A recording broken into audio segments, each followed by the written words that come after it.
San Patricio, apóstol de Irlanda, 17 de marzo. La evangelización de Irlanda, que bien puede decirse que se confunde con la vida de San Patricio, es uno de los hechos más sorprendentes de la vida de la Iglesia en el siglo V. Gracias a la inteligente actividad de este hombre y a su rara prudencia, la conquista de toda una nación pagana a la fe cristiana se operó en pocos años sin choques, sin violencias y sin persecuciones. Patricio nació en el último cuarto del siglo IV, en un pueblo marítimo de la Gran Bretaña llamado antiguamente Tabernia, donde sus padres poseían una granja. Su abuelo Potito era sacerdote, su padre Calpurnio diácono y decurión, y su madre, de raza franca, pariente de San Martín de Tours. Patricio tenía apenas 16 años, cuando fue apresado por piratas irlandeses como muchísimos compatriotas suyos. El santo mancebo vio en este acontecimiento un castigo del cielo, pues, refiere él mismo, vivíamos alejados de Dios y no observábamos sus preceptos, ni obedecíamos a los sacerdotes que nos amonestaban sobre nuestra salvación. Vendiéronle a un amo que se lo llevó al oeste de la isla para guardar sus rebaños. Patricio pasaba la vida por los montes como si fuera ermitaño, absorto en la divina contemplación. Él mismo nos dice que 100 veces al día y otras tantas de noche se hincaba de rodillas a hacer oración. 6 años estuvo cautivo, llevando una vida santa y penitente. Durante este tiempo aprendió la lengua irlandesa y conoció las costumbres y el espíritu del pueblo al que, andando el tiempo, había de evangelizar. Llamamiento de Dios, apostolado en Irlanda. Al cabo de estos 6 años, avisado por una voz celestial y guiado como por mano invisible, emprendió la marcha hacia el oeste y llegó a un puerto desconocido, donde halló una nave dispuesta a hacerse a la vela con un raro cargamento de perros. Pasados 3 días de navegación, abordaron a las Galias y emprendieron una larga caminata a través de un país desierto para llevar a los mercados del sur de Francia y de Italia esos grandes perros lobos de Irlanda, que eran muy apreciados en estos países. La caravana recibió auxilio milagrosamente varias veces y fue salvada gracias a las oraciones de Patricio. Al fin, sin percances mayores, logró nuestro Patricio hurtar el cuerpo a la compañía con quien viajaba y emprendió el regreso a su tierra pasando por el monasterio de Lerán. En él permaneció por algún tiempo admirando el fervor de la vida monástica y se reintegró a su familia que le hizo un caluroso recibimiento. Rogábanle sus padres que no volviera a dejarlos, recordándole la gran tribulación que por él habían pasado. Pero la gracia le instaba y las visiones se multiplicaban, siendo el ángel Víctor el mensajero habitual. Dios hablaba a su corazón cada vez con más vehemencia y le hacía oír las voces y gemidos de Irlanda, que imploraba su venida. Tras una crisis de ánimo muy violenta, Patricio se puso por completo en manos de Dios y se dejó conducir por su providencia. Tenía a la sazón 25 años. Pasó a las Galias para disponerse a su futuro apostolado y conseguir de Roma autorización para misionar, quedándose luego 14 años en Auxerre, donde estudió bajo la dirección de 2 santos prelados, Amador, que le ordenó de diácono, y Germán, que primero le ordenó de presbítero y más tarde le consagró obispo, para que fuese a predicar la buena nueva a Irlanda. Hallábase este país dividido en multitud de tribus o clanes, gobernados por un jefe más o menos poderoso y, por lo general, independiente de los reyesuelos vecinos. La conversión de un rey o jefe traía casi siempre consigo la del clan entero. Por eso puso tanto empeño Patricio para convertir a todos los magnates de aquella tierra. Pero tenía enfrente la influencia decisiva y omnímoda de los druidas o magos, a los que provocaba verdaderas justas de milagros, de las que, con el auxilio divino, siempre salía vencedor, lo que daba como resultado que muchos paganos acudiesen a él ansiosos de conversión. De ese modo recorrió, tribu tras tribu, las 5 provincias de Irlanda, destruyendo el culto idolátrico y fundando por doquier cristiandades fervorosas. Ordenaba para cada lugar de diácono, sacerdote u obispo a algún discípulo suyo y les confiaba el cuidado de la naciente iglesia. Milagros de San Patricio. Admitimos de modo concluyente las maravillas que de San Patricio nos refieren sus contemporáneos o sus inmediatos sucesores, y no podríamos explicarnos la obra apostólica de este pastorcillo si Dios no le otorgara poder para demostrar con obras portentosas la doctrina que predicaba. Desde sus primeros años, Patricio vióse asistido por el don de milagros. Siendo todavía niño, curó a una hermana suya de una herida muy grave que se hizo en una caída. Resucitó a su tío, que le acompañaba a una asamblea pública en la que cayó muerto de repente. Durante el cautiverio de Patricio, su amo le vio en sueños acercarse a él rodeado de llamas. Rechazólas el amo, pero consumieron a sus 2 hijitas, que dormían en una misma cuna. Sus cenizas esparciéronse a lo lejos y las llamas, llevadas por el viento, llegaron a los confines de la isla. Al despertar, Milko, tal era el nombre del amo, rogó a su esclavo que le interpretase sueño tan extraño. Patricio respondió que la llama era la verdadera fe en que se abrazaban su inteligencia y su corazón, que sus 2 hijas se harían cristianas y que sus reliquias, llevadas a lo lejos, servirían para mayor propaganda de la verdad, que Irlanda aceptaría en toda la extensión de su territorio. Nunca, fuera de la ocupación de la Gran Bretaña por Agrícola, había pensado Roma en invadir a Irlanda. Esta, por el contrario, invadía a Inglaterra por medio de sus colonias, que desde Escocia iban penetrando hasta los alrededores de Londres. Más tarde fueron rechazadas tales factorías, pero el temor de los irlandeses dominó largo tiempo a los bretones. Hallábase Irlanda sometida por aquel entonces a 3 clases superiores: los druidas, los jueces y los bardos. Los druidas habían anunciado con mucha anticipación la llegada de San Patricio y descrito su traje, tonsura y costumbres. Así es que cuando arribó hacia el año 432 a la desembocadura del río Bartree, negáronle la entrada y tuvo que ir a desembarcar por la parte de Meath, donde transcurrió el cautiverio de su juventud. De los comienzos de su apostolado, hemos de mencionar la historia del niño Benigno, que, viendo al santo dormido a orillas de un riachuelo, fue a coger las más bellas flores que halló por allí y contra la voluntad de los compañeros de Patricio, que no querían despertarle, se las puso en el seno. Despertóse en efecto el santo y predijo la futura grandeza del niño. «Este será», les dijo, «el heredero de mi reino». Otro historiador añade que, habiendo pasado Patricio la noche en casa de los padres de Benigno, el niño se empeñó en quedarse toda la noche a sus pies. Cuando al día siguiente iba el santo a partir, conjuróle Benigno con tales instancias a que le permitiese acompañarle, que Patricio consintió en ello. Desde entonces Benigno ya no se separó de él y fue su sucesor en la sede de Armagh. Patricio hubiera querido convertir a su antiguo amo Milko. Envióle oro, pero el viejo avaro, furioso por la llegada de su antiguo esclavo, juntó sus tesoros y, pegando fuego a la casa, pereció con ellos. Alejóse Patricio de Meath y se estableció en Strangford. La comarca estaba gobernada por Dichu, vasallo de Laegario, rey de Tara. Los druidas, que recelaban de la llegada del apóstol, no dejaron piedra por mover para rechazarle. Aquí dan principio los portentos de Patricio. Celebrábanse las fiestas de Pascua y se prohibió a los paganos que encendiesen fuego antes de la aparición del fuego real. Patricio no hizo caso de la prohibición y encendió el suyo. Avisado el rey, envió soldados para que prendieran a Patricio. Él mismo quiso levantar su espada sobre la cabeza del santo, pero no pudo, porque su mano quedó paralizada. Con orden de darle muerte, enviaron emisarios a los caminos por donde había de pasar. Patricio bendijo a sus 8 compañeros y al niño Benigno. Él, por su parte, se hizo invisible, y los esbirros solo vieron pasar 8 gamos y un cervatillo.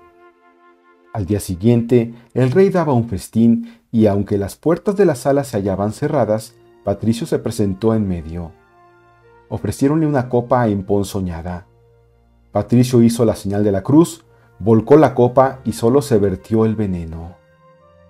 Cuenta la tradición que había en Tara, corte del rey Laegario, un druida muy experto en artes mágicas, que, teniendo noticia de los milagros de San Patricio y creyendo los efectos de sortilegios, se propuso competir con él, y a este fin logró que cayera repentinamente sobre la ciudad tan fuerte nevada que el sol se oscureció, dejando la población sumida en las más espesas tinieblas y completamente obstruida por la nieve. Gozaba el druida con aquel triunfo, y, al invitar a nuestro santo a que hiciera otro portento igual, San Patricio respondió que para que el prodigio de su competidor fuera completo, debía hacer cesar aquel fenómeno meteorológico con la misma rapidez que lo había producido. Comprometióse a ello el druida, pero por más apelaciones que hizo a sus artes mágicas, la nieve seguía cayendo, amenazando sepultar bajo su blanco y espeso sudario a toda la ciudad, con gran espanto de sus moradores, que no cesaban de pedir socorro a sus falsos dioses, para que los libraran de aquel horrendo peligro. Compadecido San Patricio de la aflicción de aquellos desventurados, y después de haber hecho confesar al druida su impotencia para conjurar el riesgo en que había puesto al pueblo por su imprudente presunción, hincóse de rodillas y, pidiendo al Dios verdadero que cesara la imponente nevada, se rasgaron las nubes inmediatamente, y un sol esplendoroso y refulgente fundió los témpanos de hielo, devolviendo a los atribulados habitantes de Tara el sosiego que les había hecho perder el maleficio del soberbio druida. Muchos otros portentos obró el santo, uno de los cuales costó la vida al druida. Convirtióse la reina, pero no el rey. Con todo, varios convertidos recibieron el bautismo. Laegario lo rehusó tenazmente, tal vez por diplomacia. Patricio le anunció que sus hijos morirían sin reinar, salvo el más joven, porque se haría cristiano. Los acontecimientos justificaron la profecía. Después del drama de Tara, se nos presenta a Patricio como vencedor que ha conquistado el país con una sola victoria, recorriéndolo de oriente a occidente como triunfador. Encuéntrase con las dos hijas del rey Laegario y tras un diálogo de encantadora sencillez, las bautiza, les impone el velo de las vírgenes y les hace partícipes de los sagrados misterios. Ellas, presas en ardiente deseo de contemplar a Dios cara a cara, quedaron sumidas en un sueño extático y al despertar se hallaron al pie del trono del Eterno. Pero un combate más empeñado aguardaba a Patricio. Al llegar al monte que lleva su nombre, entra en lucha con Dios mismo. Quiere almas, y dice al ángel enviado por el Todopoderoso cuántas han de ser, y cuanto más le deja hablar, más pide. Al principio el Señor parece rehusar, mas luego consigue el santo cuanto deseaba. ¿Qué podía negar Dios a tan gran siervo suyo? San Patricio y los jefes del clan.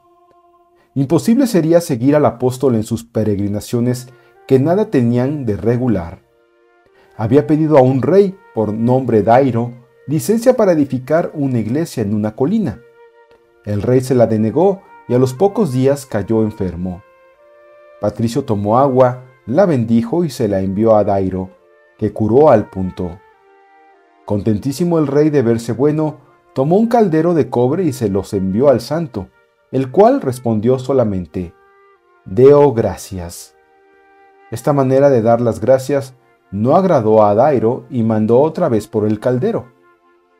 «¿Qué ha dicho Patricio cuando le habéis quitado el caldero?», preguntó el rey. «Deo gracias», respondió aquel. Tal dominio de sí mismo conmovió al monarca, que fue en persona, acompañado de la reina, a devolverle el caldero y le concedió la colina que antes le había rehusado. Patricio y sus compañeros subieron a la cima y encontraron una cierva con su cervatillo. Los compañeros querían matar al cervatillo, pero Patricio se opuso a ello y llevó a cuestas al cervatillo, cuya madre le seguía ansiosa. Conmovedora representación del buen pastor. La construcción de la iglesia parece el punto culminante de la vida de San Patricio. Un pagano, cuyo ídolo había derribado Patricio, juró vengarse. Fuese al bosque y esperó junto al camino a que pasara el viajero apostólico, pero hirió equivocadamente a su compañero, único mártir que tuvo Irlanda durante aquel maravilloso episcopado. La fe iba, no obstante, difundiéndose por la futura Isla de los Santos, y era Patricio casi el único propagador. Bautizaba a los convertidos, sanaba a los enfermos, predicaba sin descanso, visitaba a los reyes para que le auxiliasen en la obra de la conversión de los pueblos. No retrocedía ante ningún trabajo ni peligro, derramando por doquier raudales de amor y luz evangélica. Lo más admirable de San Patricio es la fe. Ella le inspiró la confianza de que todo lo podía con el auxilio de Dios. Un capitán de bandoleros, Mac Kyle, era el terror de la provincia de Ulster. Un día tuvo noticia de que Patricio estaba para llegar a los parajes infestados por él. Su primer pensamiento fue huir, mas, por no sé qué sentimiento de caballerosidad, se decidió a resistir el poder del apóstol.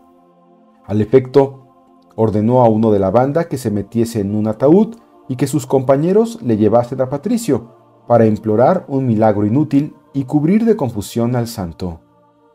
Pero una luz divina se lo reveló todo al siervo de Dios, al que no abandonaba el auxilio de lo alto, pues al descubrir los portadores el rostro de su compañero, lo hallaron muerto de verdad. Grande fue entonces su desolación. Cayeron de rodillas a los pies de Patricio, el cual, movido a lástima, resucitó al desventurado. Este acontecimiento causó tal impresión en Mac Kyle que se entregó a espantosas austeridades y llegó a ser uno de los santos más ilustres de Irlanda.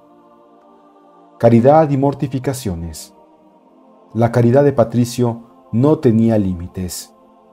Viajando un día por un bosque, se encontró con unos leñadores que tenían las manos ensangrentadas. Preguntóles la causa y ellos respondieron: «Somos esclavos de Trión, el cual es tan cruel que no nos permite afilar las hachas para que la labor sea más penosa». Patricio bendice las hachas, con lo cual el trabajo no presenta dificultad. Mas no para aquí su caridad. Va ante Trión para implorar gracia en favor de aquellos infelices. Todo es en vano, incluso el ayuno que con tal fin se ha impuesto. Patricio se retira, prediciéndole una muerte desastrada en castigo de su dureza. Trión prosiguió sus malos tratos, pero cierto día que bordeaba un lago, el caballo le lanzó al agua, pereciendo ahogado. Desde entonces lleva el lago el nombre de Trión. Convertida ya Irlanda, gozó Patricio de algunos años de quietud y pudo entregarse con más sosiego a la contemplación. Sus visiones eran constantes, sobre todo al celebrar el santo sacrificio o cuando leía el Apocalipsis. El ángel Víctor le visitaba a menudo.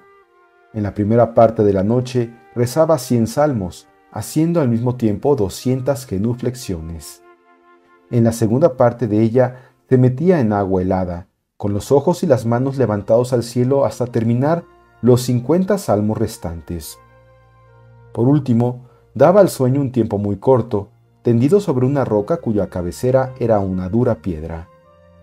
Aún entonces llevaba los lomos ceñidos con un áspero cilicio para macerar su cuerpo durante el sueño. Es, pues, de admirar que a semejante austeridad concediese Dios dones sobrenaturales, como el de resucitar 33 muertos en nombre de la Santísima Trinidad y el de obtener tan sorprendentes efectos con su predicación y sus ardientes oraciones. Como San Elfín, renunció al episcopado, pero consagró más de 300 obispos. Explícase que fueran tantos por el gran número de pontífices que renunciaron a sus sedes. El sudario de Santa Brígida. Después de haber conocido por revelación el porvenir de Irlanda, Patricio tuvo noticia de que se acercaba la hora de su muerte. Cierto día en que el varón de Dios se hallaba sentado con algunos compañeros en un lugar inmediato a la ciudad de Down, se puso a hablar de la vida de los santos. Mientras así hablaba, brilló una gran luz en el camposanto próximo. Sus compañeros le hicieron notar el prodigio y él encargó a Santa Brígida que lo explicase. La Virgen respondió que era el sitio en donde sería enterrado un gran siervo de Dios. Santa Etumbria, la primera Virgen consagrada a Dios, preguntó a Santa Brígida que le dijese el nombre de tan gran siervo de Dios, y la santa respondió que era el padre, y el apóstol de Irlanda. Patricio se encaminó entonces hacia el monasterio de Saúl y al llegar se puso en cama, porque sabía que llegaba a su fin. Por su parte, Santa Brígida, en cuanto regresó a su monasterio de Curragh, tomó el sudario que desde hacía mucho tiempo tenía preparado para Patricio y volvió inmediatamente a Saúl acompañada de 4 monjas. Pero como iban en ayunas y estaban rendidas de cansancio, ni ella ni sus compañeros pudieron proseguir el camino. El santo tuvo revelación en su lecho de muerte de la angustia en que se encontraban las caritativas viajeras. Envió 5 carritos a su encuentro y pudieron llegar a tiempo. Besaron sus pies y manos y recibieron por último su bendición. Iba acercándose la hora de su muerte, recibió el cuerpo de Cristo de manos del obispo de Tazac y poco después entregó su alma al Señor. Envolviéronle en la sábana que Santa Brígida había preparado. En los funerales multiplicáronse los milagros. Muchos oyeron a los ángeles que cantaban delante del difunto, que exhalaba suavísimo olor. Los habitantes de Armagh y los de Ulidia tuvieron entre sí gran controversia, porque cada pueblo pretendía tener derecho a sus reliquias. Colocóse el cuerpo en un carro fúnebre tirado por 2 bueyes. Los de Armagh seguían el carro, caminando, según creían, hacia su ciudad.